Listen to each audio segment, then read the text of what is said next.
നല്ല അടിപൊളി ടേസ്റ്റ് ആയിട്ടുള്ളൊരു ബീറ്റ്റൂട്ട് പച്ചടിയുടെ റെസിപ്പിയുമായിട്ടാണ് ഇന്ന് വന്നിട്ടുള്ളത്. നല്ല അടിപൊളി ടേസ്റ്റാണ്. അപ്പം നമുക്ക് ഇതെങ്ങനെ ഉണ്ടാക്കാമെന്ന് നോക്കാം. അതിനായിട്ട് ഇതാ ചെറുതായിട്ട് ഗ്രേറ്റ് ചെയ്തെടുത്തിട്ടുള്ള ബീറ്റ്റൂട്ട് ഞാനൊരു പാനിലേക്ക് ഇട്ട് കൊടുക്കുന്നുണ്ട്. വെള്ളമൊന്നും ഒഴിച്ചു കൊടുത്തിട്ടില്ല കേട്ടോ. കുറച്ച് ഉപ്പും കൂടി ചേർത്തിട്ട് നമുക്കിതൊന്ന് അടച്ച് വെച്ചിട്ട് ഒന്ന് വേവിച്ചെടുക്കാം കേട്ടോ.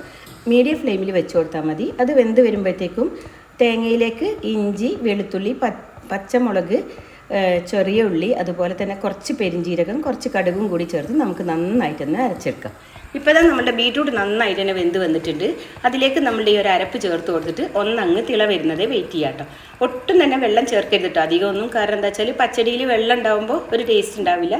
ഇനി നമുക്ക് ഉപ്പ് കുറവുണ്ടായിരുന്നു, അപ്പോൾ ഞാൻ ആവശ്യത്തിനുള്ള ഉപ്പും കൂടി ചേർത്ത് കൊടുത്തിട്ട് വീണ്ടും നന്നായിട്ട് തന്നെ ഒന്നങ്ങ് മിക്സ് ചെയ്തെടുത്തിട്ടുണ്ട് കേട്ടോ.